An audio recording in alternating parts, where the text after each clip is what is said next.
few details this morning on a mysterious light that some residents in the Southwest are saying is out of this world. I spoke with several people living off of Alder Point Street near Panama and Gosford. Recently, they've been seeing a floating blue light and do believe that it's extraterrestrial.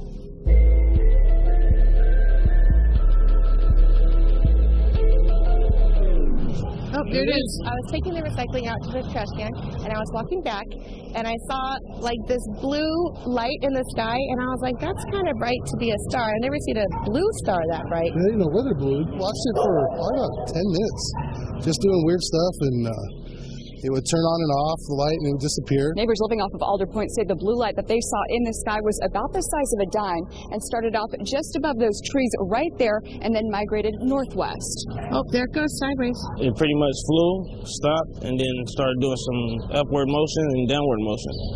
So I've never seen anything like that. In all of your 23 years living here, have you ever seen anything? Nothing. No, nothing. You know, we'll see the police helicopter every once in a while or an airplane go by. That's pretty common, but nothing like this. No lightning? Did you see that? No, really? The neighbors I spoke with in the Southwest say they first witnessed the light back in February and again last month, and both times they saw it on the 14th.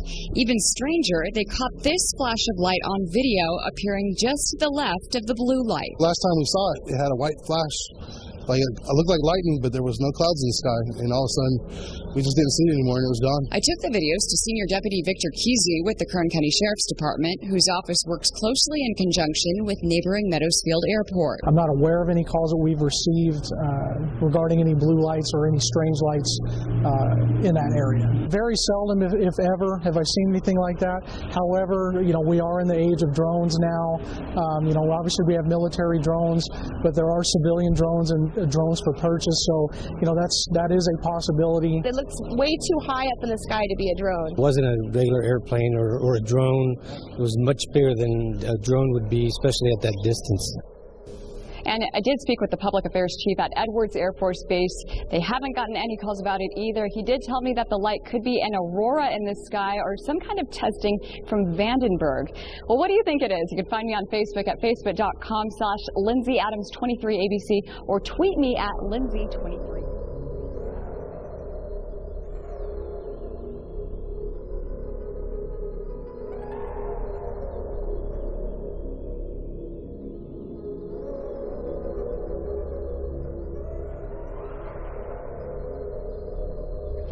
All right, I want to get our crowd to weigh in on this next story.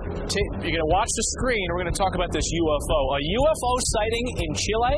The country's government there releasing these pictures showing what they believe to be an unidentified flying object. The UFO was spotted by mine workers, saying that the object was silent, flying low, and slow over the area for more than an hour. The Chilean officials in the government, they say it's not ours. And the Aeronautical Society says we had no planes in the sky. We don't know what it is. And they've ruled out meteorological data. I mean, it was a beautiful sunny day, no clouds. What do you guys think? UFO? Yes. You guys are smart. Who had the phone? E.T. phone home. We are ready to believe you. We are. These folks are on my side.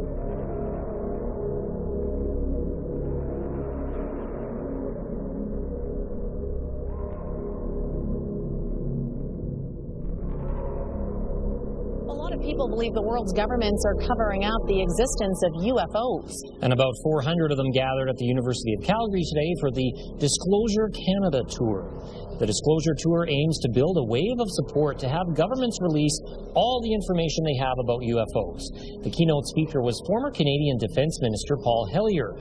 Hellyer first spoke openly about his belief that governments are covering up an alien presence back in 2005, saying UFOs are as plentiful in our skies as airplanes.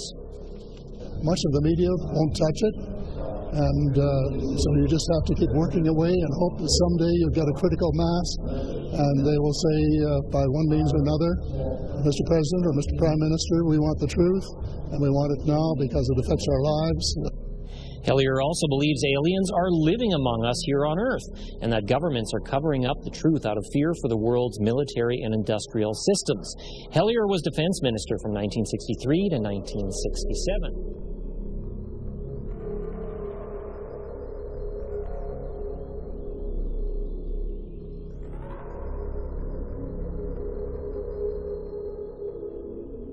truth still out there? We're talking about that this morning because The X-Files is returning for 6 episodes. Sure. And also returning to Morning Live, Canadian author and journalist Bob Mitchell, who, sports writer, crime writer, but you're big into UFO writing now. Yeah. You actually had your own personal experience. Yeah, my wife and I, about 10 years ago, I mean, I don't know what it was, but I'm sleeping, sound asleep. My wife had worked the night shift, and she's watching TV, and suddenly there's a humming noise she hears, and she looks outside, and there's a hole being punched through the clouds, and everything's being torn up. The garbage cans are flying everywhere, and she comes and wakes me up. And I'm sort of drowsy. I don't know what's going on. Yeah. And then she's telling me to look out the window, and I have no recollection of ever looking out the window, but she says I did. And next thing I know, I'm out in the backyard, and all the patio furniture are strolling around. It's like I'm in a mini hurricane, a tornado, and she comes back in and says there's blue light all over me. They almost had you, Bob. Almost. Well, and then I come in, and she says we're talking about it. And I don't remember talking about it, and I go back to bed.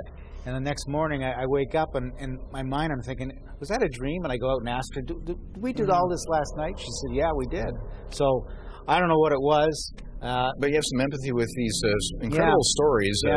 You're now a researcher with MUFON, as a U.S. group that continues to investigate this phenomena. So you've had a couple books out. One is Incident at Pleasant Ridge, a Canadian UFO mystery. And your latest intrusion is telling the story of 4 experiencers, as they're called. Right. Today, people don't like to be called abductees because they're not quite sure whether they've been taken on board or they just experienced something that they can't explain. And these 4 people came to me we had our first meeting in Brantford. Mm-hmm. And let's start with Kelly McLean. Yeah, Kelly McLean. Very interesting. She's born in California but had moved here about 40 years ago. Mm-hmm. And her stuff started right when she was 6 years old. We have some pictures of her experiences, recollections. Yeah, she's 6 years old. She's with her parents, and they're in the wilderness. It's called the Ridge Route in California, north of Los Angeles.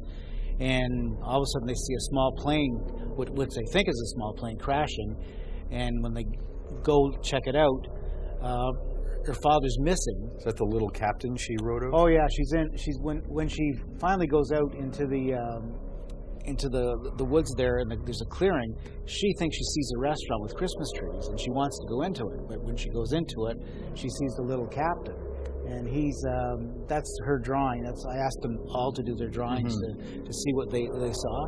And this little captain is controlling the ship, and there's people in another room where beings like that are working on people, including her father. And she remembers being irritated as a 6-year-old because the little captain was condescending to her. Yeah.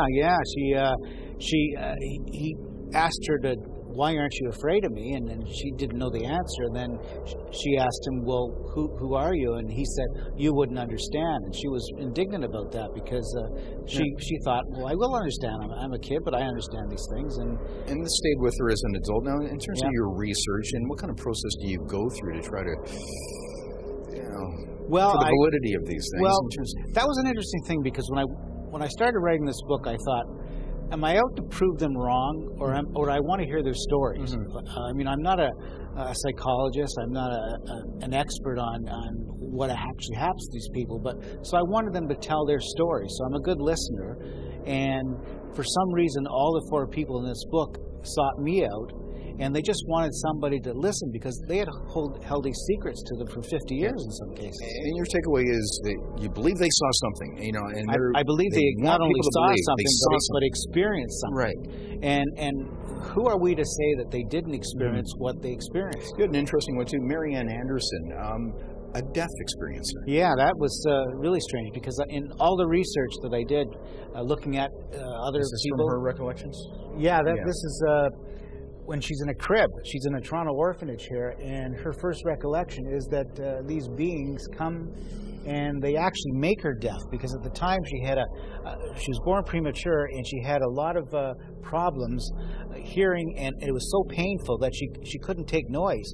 And after they left, she was completely deaf, but the pain went away. And in my research, I'd never found another deaf experiencer that had ever experienced anything like this. But can you imagine you're living in a world of silence your whole life? It's hard enough to tell people if you're not deaf, what you experienced, imagine how, like she held this in for 50 years until I came along and she could tell her story to me. Well, there's two other interesting stories. Among the four, the takeaway in terms of how it's impacted them. Oh, tremendously for them. Every one of them said that a burden was lifted off their shoulders after talking. They could tell the story. Yeah, like as I said, they hid these secrets away. And before we go, though, I mean, in terms of, you know, like we're talking about the X-Files returning, there's huge interest here. Even though it's been debunked so many times. And with the advent of smartphones, we had so many sightings, you know, and crappy photos from the 60s. Yeah. Now we have smartphones, we're not getting any photos. No, I mean, one of the things that happens with people is when they see something, they don't think about taking their phone out. That's true. Where's the camera? Yeah, they're so enthralled by what they're seeing. And I was just saying that in 1947, can you imagine at Roswell if there was smartphones? Somebody would have snapped some pictures, and we'd know today exactly what happened. Well, it's always interesting and a great read, and we'll link up your website. It's available on Amazon, of course. Intrusion from Canadian author Bob Mitchell. Spooky science fiction government cover-up are both our next guests calling for a formal investigation of unidentified flying objects. Leslie Kane, a journalist and author of the new book, UFOs, Generals, Pilots, and Government Officials Go on the Record. There's the book. You just saw Leslie. Let's have at it. We discussed the book, as you probably know, yesterday on the show. Benefit all of us briefly with the basic premise of your book, the most valid observations you feel like you have for the existence of UFOs. Yeah, I mean, in a nutshell, what the book does is it brings forward people from very high levels around the world, military people, generals, officials who have been head of government agencies that have investigated UFOs, and pilots who have encountered them. So it's kind of a grouping of these very high-level people that are bringing forth data, their own testimonies about what has happened, results of decades of research, government documents, physical evidence, all of them together. So, you know, when you read the cases, and the other important thing is that they have written their own pieces for this book. I'm not just quoting them and telling you what they say. Half the book is actually a compilation of pieces written by these individuals in their own words. The professor who was with us yesterday was basically saying that you can rule out 95% of UFOs. It's the 5% that you can't rule out that you have to deal with. Exactly. That's your premise. Absolutely. I would agree with them 100%. And that the cases that are represented in the book are among that 5%. And what that 5% is it's sightings for which there is enough evidence that we can eliminate all options for explaining it. And cases that have been officially investigated, you know, that they're investigated enough so that we know there's no explanation for them. So let me talk about a couple of the, we ran through some of this various skeptics of which you know there's no shortage in general. One of the issues that people have brought up as it pertains to the book is that pilots are not reliable sources, that pilots by definition are skewed towards better safe than sorry when they see something, whether it's dangerous or not, whether it's foreign or not, that their tendency, because it's rational on their part, is to basically observe whatever the aberration is and then split because they're flying an airplane and there's no reason to stick around and find out, but it doesn't mean that what they think they saw is what they saw. Well, I mean, I would disagree with that, and I've spoken to aviation experts. One of them who has written an extensive chapter in the book about aviation safety issues in UFOs, who happens, a lot of people believe that pilots are, in fact, our best trained observers. They're trained to recognize everything in the sky because the safety of their passengers is at stake. And they know what aircraft look like, what military aircraft look like, what bizarre weather phenomenon look like. I mean, they're trained. So I would have to disagree that they're not good observers. And what about the argument that unexplained or unidentified, and if you can confirm it's unidentified, doesn't necessarily mean that it is foreign or that it is from another galaxy? Absolutely. I mean, nobody in this book who the people that have witnessed these things are claiming that these are from another galaxy, that they're extraterrestrial. The premise of the book is that there is a phenomenon there, but we do not know what it is. And what is the phenomenon that you assert is there? Well, it appears to be some kind of technological craft, objects that are flying around that demonstrate all kinds of capabilities that we don't have here, such as being able to hover and then zoom off at the blink of an eye.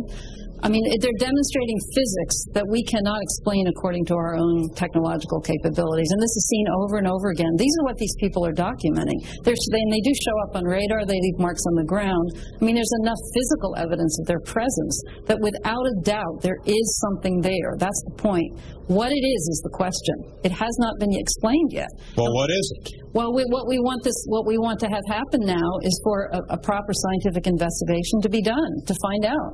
I mean, everybody wants to know. You're pretty. A lot of people want to know. Not everybody. I mean, some people might not want to know. What I meant was a lot of people. A lot of people. Fair enough. Because there may be some people, they may not care. Well, they might just want to get a hot dog. A lot of people don't care. A lot of people do care, especially the ones who have seen them and want answers. I mean, with some of these people who see them, it changes your life. How does it change your life? Because you are seeing something so phenomenal that is not supposed to exist, that everybody around you says can't possibly be. You get ridiculed, people don't believe you, but you have seen it with your own eyes. And the governor of Arizona was one of these people, the former governor of Arizona, who has written from my book. He saw this thing in 1997 that hundreds, probably thousands of people saw in his own state, and he didn't even admit it until 10 years later.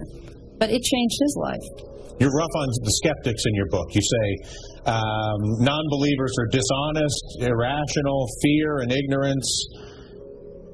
Can't skeptics ultimately, in the scientific process, don't you want to be skeptical in the scientific process? Isn't the root, the soul of the process skepticism? Actually, the introduction to my book, I say we want skepticism. You have to define what skepticism really means. And what I think what you're talking about there is actually the people that we call debunkers, who are people that are just on a mission to prove, they'll say anything to get across the point that UFOs don't exist, because they can't exist. It's they can't exist, so they don't exist. And these are the people that have not studied the data, don't read about it, can't talk about specific cases, and will just give you irrational explanations like the planet Venus for something, when planet Venus isn't even in the sky that night. That's happened.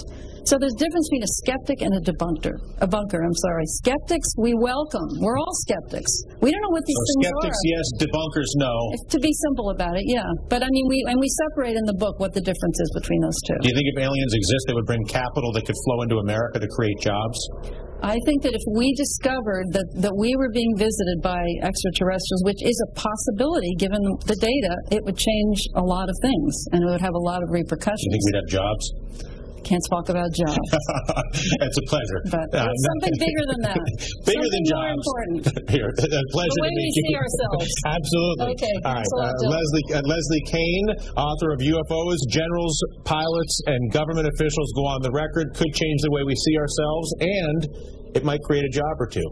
You could be an alien watcher. You could work at the alien port, unloading alien baggage. Maybe not.